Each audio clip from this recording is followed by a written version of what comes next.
Well, it's no secret on Readout Productions that I am a mega fan for the movie Twister.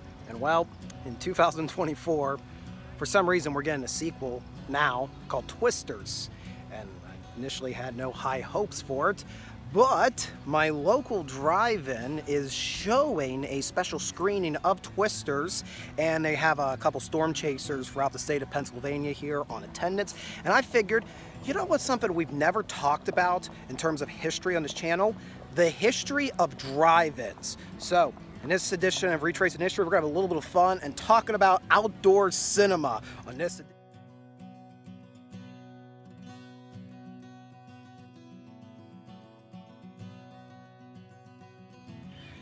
Have you ever been at an outdoor cinema? Let me know in the comments section if you've ever gone to the drive-in before, and if you have, what are your fond memories of it? But with that being the case, I want to tell you a little bit about the history of drive-in theaters. Outdoor cinemas really began with the invention of the automobile, especially starting to see the light of day around the 1920s. But it really wouldn't gain prominence in the United States of America until after the Second World War. If you've taken an American history course in school before, I'm sure you've heard of the term the baby boom, because all these GIs are coming home, they're getting married and having lots of children, and with innovations in the automobile, it is allowing people to move outside the cities and creating suburbs, making smaller but closer-knit communities around these city areas. You get your metro area as a result. And Pittsburgh, Pennsylvania is no different. Pittsburgh, Pennsylvania is the exact same thing. But as all this is growing, you know, families growing, cities or sprawls are growing, what is shrinking? The coal industry, especially around Pittsburgh, because with no more need to funnel coal toward the American war machine to make steel and armament, well, a lot of these coal mines closed up and the land became dirt cheap, which led to an opportunity to profit. And as this concept of outdoor cinemas had already been around before the war, it's going to explode after the conflict, provide an affordable entertainment in the evening for these large families. Now, of course, there were movie theaters in the cities where you could go indoors to watch something, but they weren't really family friendly. You had to be quiet, you were cramped, you were by a bunch of strangers, not necessarily the experience everybody wants when they're watching a big movie. The drive-in movie theater, the outdoor cinema, provided it. You can go outside, you can lay on the grass, you can talk amongst yourself if you're in the car. As long as you have a radio tuned into the frequency to hear the audio of the movie, you were good. So drive-in theater became very popular with the lower and middle class of the United States of America after World War II. By the end of the 1950s, there were over 4,000 drive-in movie theaters across the United States of America. 300 of them were in Pennsylvania, and at least 40 were around the Pittsburgh metro area. For the record, that 40 isn't an exact number, give or take. You can debate over how far the Pittsburgh metro area goes. Be technical, I don't know. The Evergreen DriveIn is on the very eastern fringes of that metro area, and some people may not even consider themselves living near Pittsburgh. In any case, you're going to have all these drive-ins pop up in the former coal fields of southwestern Pennsylvania because people are selling this coal land off dirt cheap, and several families are going to make an industry out of it. One name you'll hear pop up all the time when you talk about drive-ins in the Pittsburgh area is the Warren family. I truly don't know how many drive-ins the Warrens owned. It had to be at least a half dozen at one point around the Pittsburgh area. But families like the Warrens, they made a living off of entertaining lower and middle-class American families. The drive-ins, just like indoor cinemas, went strong until physical media for home entertainment became more widely available as we approach the 21st century. And with the mass production of physical media, that really wiped out the drive-in especially. However, there are a few hanging on and surviving, including the Evergreen DriveIn, where we're at tonight to watch the movie Twisters.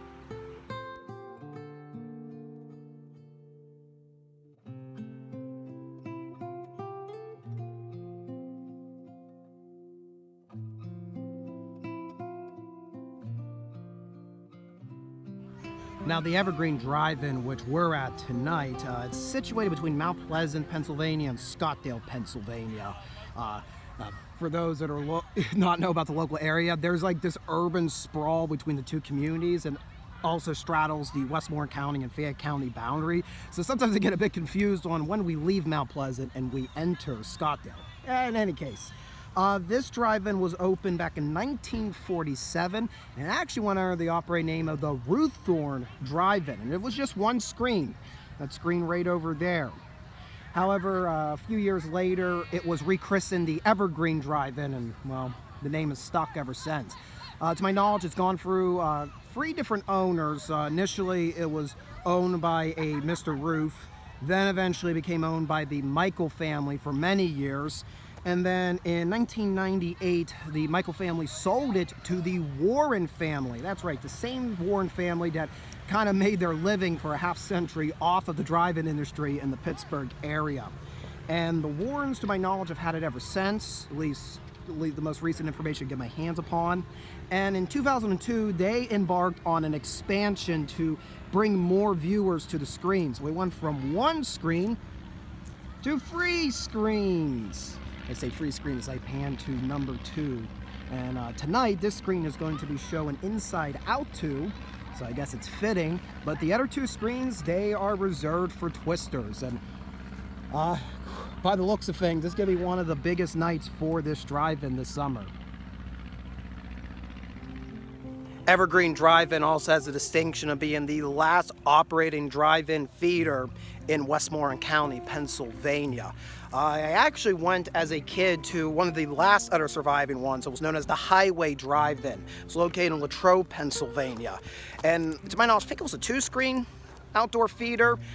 I never really saw too many movies there. The only thing I ever saw there was Night at the Museum 2. Wow, there's a trend here with sequels and drive-ins and readout productions. Yeah, I saw Night in the Museum 2. Saw George Armstrong Custer battle it out against some Egyptian god or something. Sadly, that was closed in the early 2010s.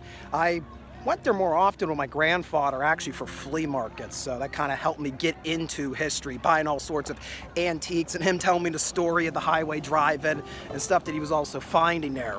So that's my only real memory of a drive-in until tonight.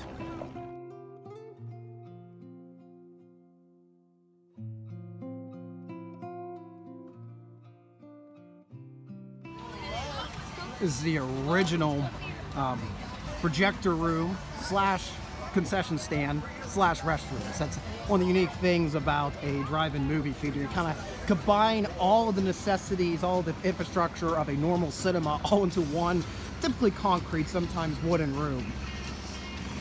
And as you can see, I have dressed for the occasion. Don't normally get to wear my Twister shirt because it's black, and well, if you're a longtime viewer of this channel, you know we got 3 little munchkins known as Fred, Ash, and the evil one, Lily, our cats that appear during our live streams. So, black shirts in a room full of cats don't often work out, so it's nice I get to wear it tonight. And well, we actually got at least 2 of the storm chasers here that have their displays set up for tonight's screening. They got speakers going with the soundtrack. We got one going with the pop music playing. We got Van Halen over here, and the other side we got Mark Mancini's score, a very underrated score for the movie Twister. Especially Mark Mancini does a great number hyping up Humans Being by Van Halen. I would describe it similar to the hype up that Cheap Trick does for Ain't That a Shame when they played it live at Budokan. Now, Twister, which was released in 1996, actually got quite a bit of history with the drive-in movie theater. If you've watched the movie, you're aware of the sequence where an F4 tornado tears through a drive-in while it's screening the movie The Shining to our main cast of characters. Many children, including myself from that time period, have Jack Nicholson's face forever superimposed upon the funnel cloud whenever we see a photograph of a tornado. It's one of them weird, childhood shared memories. In any case, there's another tie between the movie and drive-ins. There is a myth that in May of 1996, just when the movie released, that there was a drive-in up in Ontario, Canada, was set to screen Twister. I believe it was called the Can 4 Drive-In because it had 4 screens. It's one of the largest drive-ins in Canada, believe it or not. And well, many people claim that night a severe storm hit the drive-in theater without warning, and a tornado cut through the projection screen that was actually showing Twister. That's the story that's been spread through by multiple people to claim to see it. But historians have researched this event and have discovered that the night of May 20th, 1996, when the storm occurred, indeed, the Can 4 was supposed to show Twister. However, there was a power outage earlier in the evening, and the staff made a decision to cancel the shows.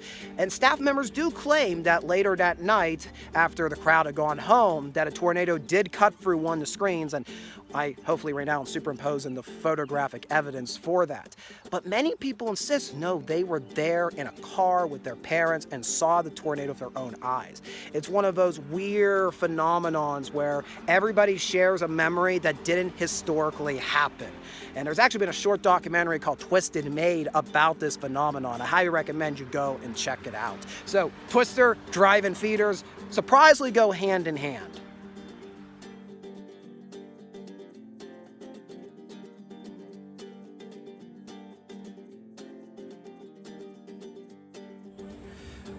Now, that's a history of drive-ins in Pennsylvania, but the reason we've come to the Evergreen Drive-In tonight is for their Meet the Storm Chasers promotion. This is actually happening both this Friday and then the Saturday after when I'm recording, and we have folks from quite a distance have come to set up here for the weekend and talk about their involvement in storm chasing. So we're gonna go over and see what they got on display, and we'll listen into future stories. Maybe we'll even get a few interviews from them.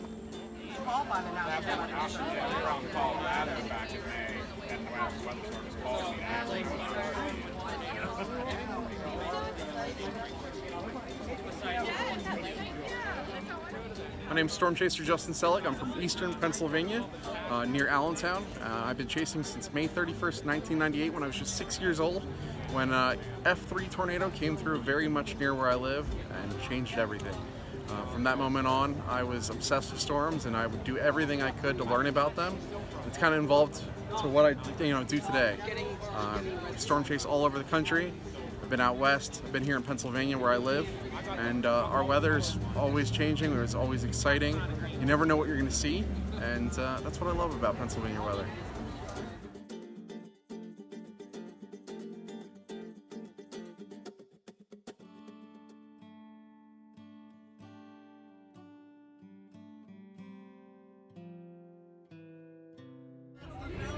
Hello everybody, my name is Davey Jones and I am a storm chaser.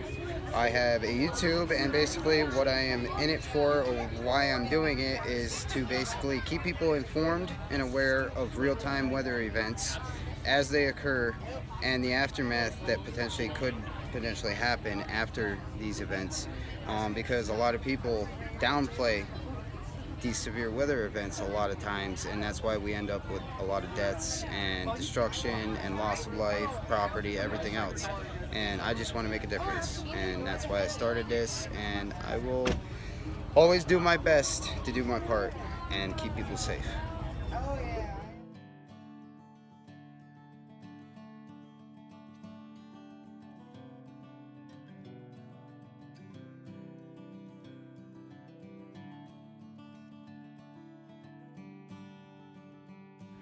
I'm Alistair Hicks. I'm the Executive Director of Allegheny Stormfront. On Twitter, that is MountainWX. Find me on there. The reason I storm chase is because the Allegheny Mountains, that's Pennsylvania, that is Eastern Ohio, that's West Virginia, Eastern Kentucky, and Western Maryland. We have been so neglected by storm chasing because of our relative remoteness. We have trees, we have mountains, we have zero cell coverage, we have very windy roads and very few towns, so little coverage has been made here. That's our mission. I started in 2018. 2021 is when I officially began chasing under Allegheny Stormfront, and it is because of such a love for our region and our people and the service that we know we can provide to help law enforcement and other first responders help keep our communities safe. We believe it's our duty. We believe it's our responsibility. And we are here with other storm chasers, spreading the word about what we do and why we do it. And if you're seeing this man's video right now, we are about to witness the first release of Twister's movie at the Evergreen DriveIn here at Mount Pleasant, Pennsylvania. So my statement to everyone is be vigilant, stay weather aware, prepare for 3 days, if not a little more, of power outage. You see what's going on in Houston, prepare for 3 days at least. Get packs of food, get packs of medicine, have weather radios, have emergency repair kits in your home, in places you know you will frequent. Get educated on the history. In doing so, you can help your neighbors, help your family, help your friends, and help your community.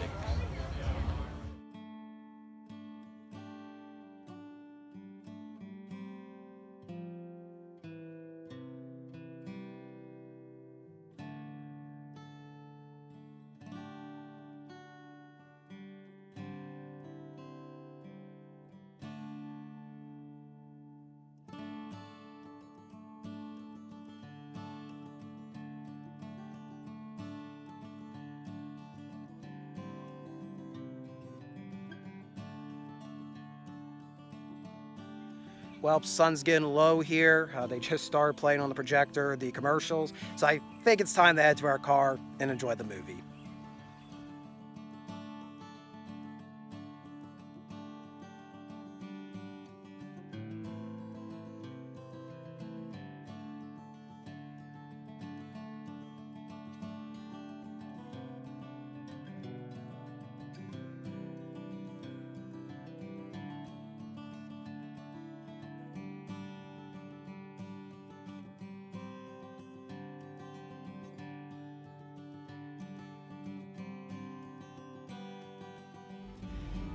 Thank you for tuning in to this edition of Retracing History. I know this was more out of our depth than what we normally discuss, but hey, history's fun. Sometimes you gotta have, you just want to have fun sometimes. And you know that I'm never gonna pass up an opportunity to tie something in this channel to the movie Twister. So if you enjoyed this video, hit the like button down below. Be sure to, if you want to follow us in our future adventures, subscribe here to Readout Productions. And if you want to go the extra mile, keeping us on the road, be sure to go to our Ko-fi page, links in the description below, and you can join our monthly membership program called The Garrison. Thank you guys for tuning in. We'll see you next time.